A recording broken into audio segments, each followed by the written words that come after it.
यहाँ पर जो वचन प्रभु हमें आज देना चाह रहा है वो है दूसरा इतिहास, उसका 16वां अध्याय और उसका 9वां वचन।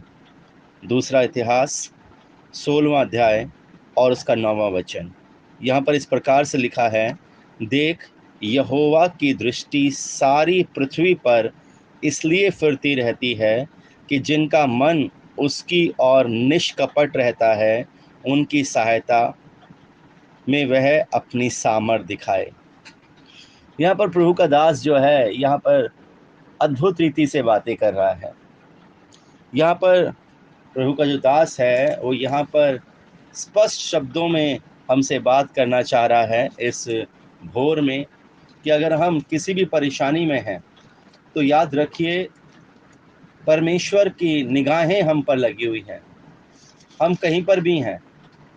और यहाँ पर जो मैं एक चीज़ देख रहा था, यहाँ पर जो मुझे बहुत अच्छी चीज़ यहाँ पर जो प्रभु की, सच में मैं जितनी महिमा करूं उतनी ही हमारे जीवन के लिए कम है। वो कहता है, देख, अगर तू नहीं देख रहा है, अगर तू नहीं समझ पा रहा है तो आज समझ ले। देख, यहोवा की दृष्टि पृथ्वी पर इसलिए फिरती है। किस लिए फिरती है? इसलिए फिरती है कि जिसका मन, किसका? जिसका मन। मैं हमेशा एक बात कहता हूं कि प्रभु हमारे उन दिखाने वाले कार्यों से खुश नहीं होगा जो हम संसार को दिखाने के लिए या फिर बड़ा उत्साह से प्रभु के लिए करने की कोशिश करते हैं, लेकिन हमारा जो मन है, हमारा मन प्रभु से दूर रहता है। यहाँ पर प्रभु का वचन जो कहता है वो कहता है कि जिसका मन उसकी और निष्कपट रहता है। मन में कपट नहीं है, दो मुहा नहीं है मन हमारा। अगर हमारे मन में सिर्फ परमेश्वर है, सिर्फ यीशु मसीह है, निष्कपट, तो मैं आपको बताना चाहता हूँ प्रभु उसके जीवन में अपनी सहायता लेकर आता है और बड़े सामर्थ के काम उसके जीवन में दिखाता है। अगर हम पहला शमूएल उसके 16वें अध्याय के 7वें वचन को पढ़ें तो यहाँ पर कुछ इस प्रकार से लिखा है, परंतु यहोवा ने शमूएल से कहा, ना तो उसके रूप पर दृष्टि कर और ना उसकी कद की ऊंचाई पर, क्योंकि मैंने उसे अयोग्य जाना है। देखिए, शमूएल नबी जब वहाँ पर दाऊद का अभिषेक करने पहुँचा है तो वो उसके भाई एलियाब पर दृष्टि करके ये विचार कर रहा है कि यहोवा ने इसे ही अभिषेक करने के लिए राजा बनाने के लिए ज़रूर चुना होगा, क्योंकि ये कद काठी में बहुत लंबा चौड़ा है।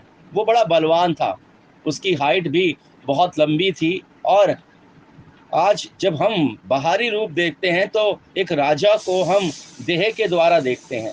राजा, मैं आपको बता दूं, राजा जो है अगर बुद्धिमान नहीं होगा तो प्रजा मूर्ख बन जाएगी।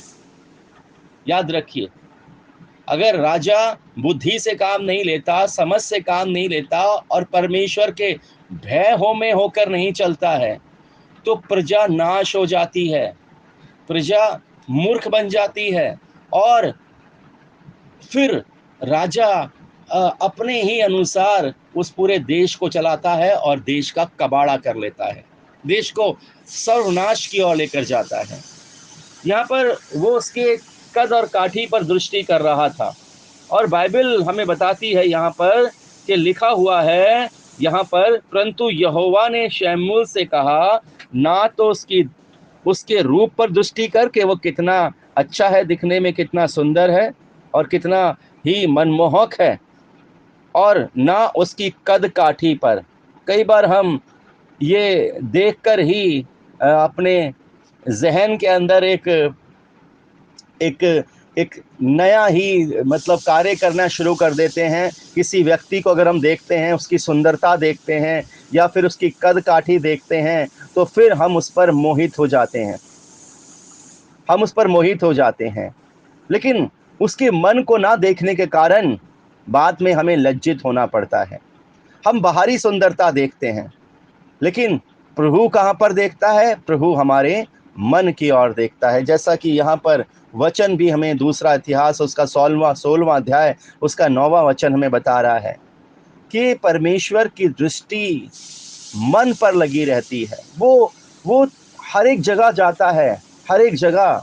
आप कितनी परेशानियों में हैं, कितने बुरे हालात में हैं, बीमारियों में हैं, या फिर आपकी परिस्थिति जो है वो आपके अनुकूल नहीं है, मैं आपको बताना चाहता हूँ कि परमेश्वर हमें देखता रहता है। हमेशा उसकी निगाहें हम पर हमेशा लगी रहती है। और मैं आपको बताना चाहता हूँ कि आप कहीं पर भी हों, किस हालात में भी हों, प्रभु आपको ढूंढ लेगा। प्रभु आपको ढूंढ लेगा और वो आप पर अपनी कृपा दृष्टि बनाकर रखेगा। बाइबल में हमें बता रहा है यहाँ पर वचन कि यहाँ पर जब वो वहाँ पर उसके पास पहुँचता है तो ये परमेश्वर का संदेश उसके पास आता है और उससे कहता है, ना तो उसके रूप पर दृष्टि कर और ना उसके कद की ऊंचाई पर, क्योंकि मैंने उसे अयोग्य जाना है। कितना रूपमान था, कितना लंबा चौड़ा था, लेकिन परमेश्वर की दृष्टि में वो राजा बनने लायक नहीं था, क्योंकि परमेश्वर कहाँ देख रहा था? उसके मन की ओर देख रहा था।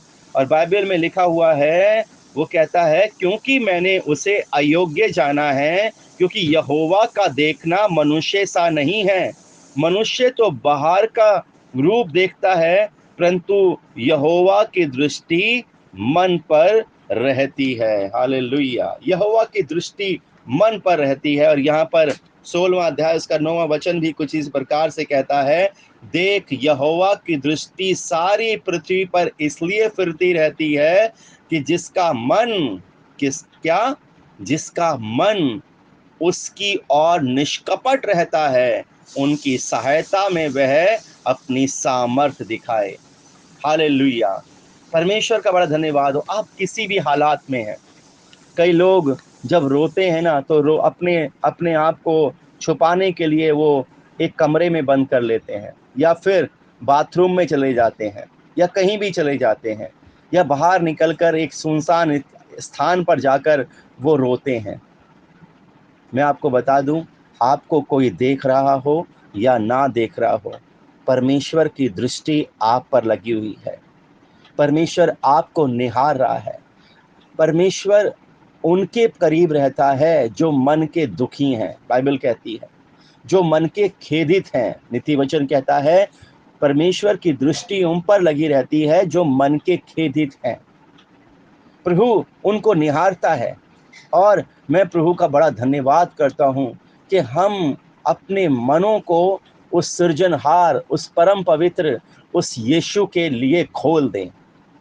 हम अपने मन को खोल दें उसके लिए कि प्रभु आ और हमारे मन में निवास कर, हमारे मन में रह। तू जानता है हमारी परिस्थितियों को, तू जानता है, क्योंकि तेरी निगाहें तो मन पर रहती हैं। तेरी निगाहें बाहर के रूप पर नहीं रहती हैं कि वो व्यक्ति कितना अच्छा गा रहा है, कितना अच्छा बजा रहा है, कितनी अच्छी प्रार्थना कर रहा है, कितना अच्छा संदेश दे रहा है, लेकिन उसका जीवन उस योग्य नहीं है जैसा तू चाहता है। लेकिन मैं आपको बताना चाहता हूं कि हम बाहर से कितना ही अपने आप को नम्र बनाने की कोशिश करें, लेकिन हमारे मन में अगर नफरत, क्रोध और कुड़न बसी है। कई लोग तो कहते हैं कि मैं तो ऐसा ही रहूंगा, मैं तो ऐसा ही हूं। आपको परमेश्वर ने ऐसा नहीं बनाया था। आपको परमेश्वर ने क्रोधी नहीं बनाया था। आपको परमेश्वर ने चिढ़ने वाला, कुड़कुड़ाने वाला नहीं बनाया था। ये तो आपने अपने स्वभाव को ऐसा बनाया। कई लोग कहते हैं कि मेरे को तो उसने ऐसा बना दिया, मैं ऐसा नहीं था, फलाने के साथ रहकर उसने ही मुझे ऐसा बना दिया। तो परमेश्वर ने नहीं बनाया था, क्योंकि परमेश्वर हमें कभी भी ऐसे रूप में नहीं देखना चाहता कि हमारे मन में कपट भरा हो, हमारे मन में क्रोध भरा हो, हमारे मन में दूसरों के प्रति नफरत भरी हो। बल्कि वो चाहता है, जब हमारे मन की तरफ वो दृष्टि करे तो वो चाहता है कि हमारे मन में प्रेम भरा हो। प्रेम के बदले वो प्रेम देता है, नम्रता के बदले वो नम्रता देता है, दया के बदले वो दया देता है, करुणा के बदले वो करुणा देता है। वो सीधे के साथ सीधा देता है और टेढ़े के साथ वो टेढ़ा देता है। प्रभु की दृष्टि हमारे मन पर लगी रहती है। आज आप किसी भी परिस्थिति में हैं, आप किसी भी सिचुएशन में हैं, आप किसी भी हालात में हैं, प्रभु आपको देख रहा है। प्रभु आपको देख रहा है। आप बुरे हैं तब भी प्रभु आपको देख रहा है, और आप भले हैं तब भी प्रभु आपको देख रहा है। बाइबल में लिखा हुआ है, अगर हम नीति वचन की और अपने आप को लेकर जाएं, नीति वचन उसके 15वें अध्याय को, और 15वें अध्याय की अगर हम यहाँ पर तीसरे वचन को पढ़ें, नीति वचन 15वां अध्याय और उसका तीसरा वचन, तो यहाँ पर लिखा हुआ है, यहोवा की आंखें सब स्थानों में लगी रहती हैं। सब स्थानों में जहाँ पर हमें कोई नहीं देख रहा है। कई बार हमें शर्म आती है, दरवाज़ा बंद कर लेते हैं। मैं आपको बता दूं, वहाँ पर भी प्रभु हमें देख रहा होता है। जहाँ पर हम चाहते हैं हमें दुनिया ना देखे, हम चाहते हैं हम अकेले में रहें, वहाँ पर भी परमेश्वर हमें देख रहा होता है। बाइबल कहती है कि परमेश्वर की आंखें सब स्थानों में लगी रहती हैं, वह बुरे और भले दोनों को देखती रहती हैं। आप भला कर रहे हैं तब भी परमेश्वर देख रहा है, अगर आप बुरा कर रहे हैं तब भी परमेश्वर आपको देख रहा है। अगर आप ये सोचते हैं कि आप मन से मुस्कुराकर मन में कपट रखेंगे, तो मुस्कुराहट बेशक मनुष्य देख ले, लेकिन जो आपके मन में भरा कपट है वो सिर्फ परमेश्वर देख रहा है। वो कहता है वह बुरे और भले दोनों की को देखती रहती हैं।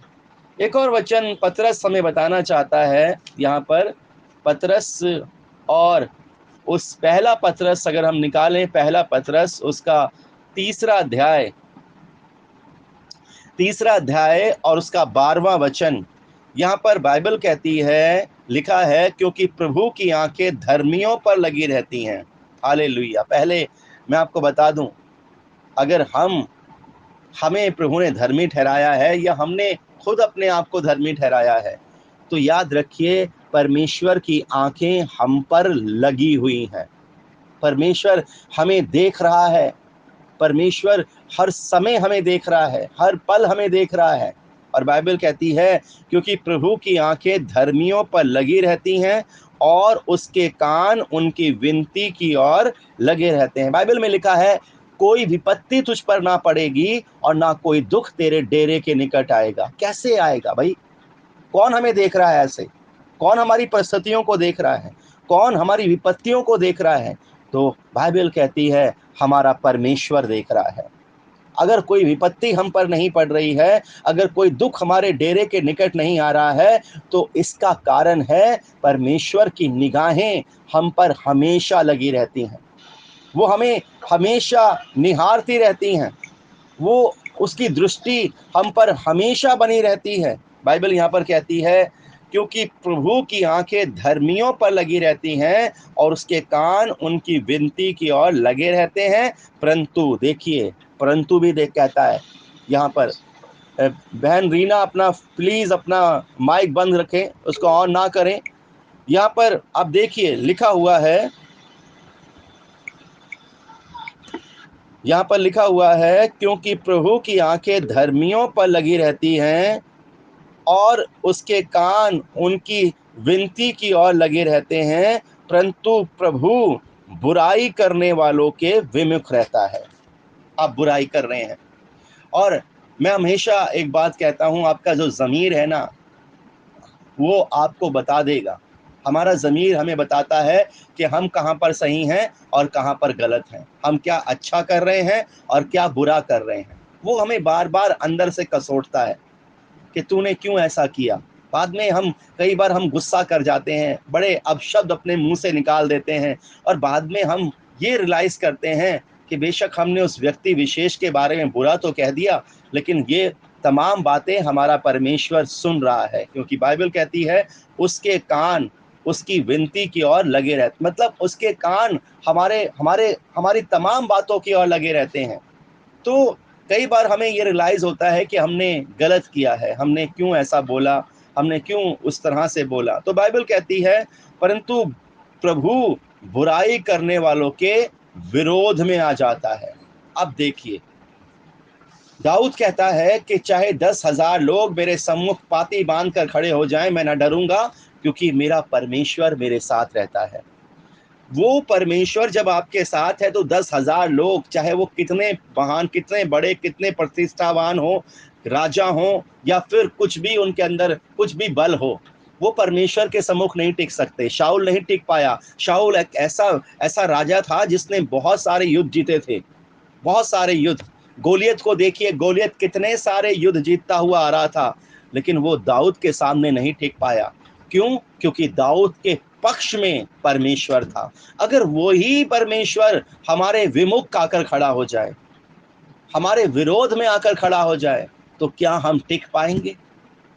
क्या हम ठहर पाएंगे? तो वो कहता है परमेश्वर बुराई करने वालों के विमुख, विरोध में रहता है, जो बुराई करते हैं। तो प्रभु आज हमें इस वचन के द्वारा बताना चाहता है, समझाना चाहता है, सिखाना चाहता है कि हम कहीं भी चले जाएं। दाऊद कहता है चाहे मैं घोर अंधकार से भरी तराई में होकर चलूं, तो वहां पर भी तू है। वो, उसकी निगाहें, उसकी दृष्टि हमें देखती रहती है। हम एक छोटे बच्चे, हमारा कोई छोटा बच्चा है, बहुत छोटा बच्चा है ना, और वो कहीं निकल जाता है। हम कहीं बाहर हैं और वो कहीं जा रहा है, अकेला हमें छोड़ दिया है। हम उसको तब तक निहारते रहेंगे जब तक कि कोई उसके पास नहीं आ जाता है।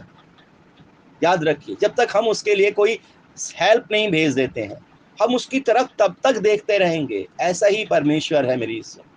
हमारा परमेश्वर हमें निहारता रहता है, हमें देखता रहता है, और इसलिए देखता है कि वो भलों को आशीष दे और बुरों का न्याय करे।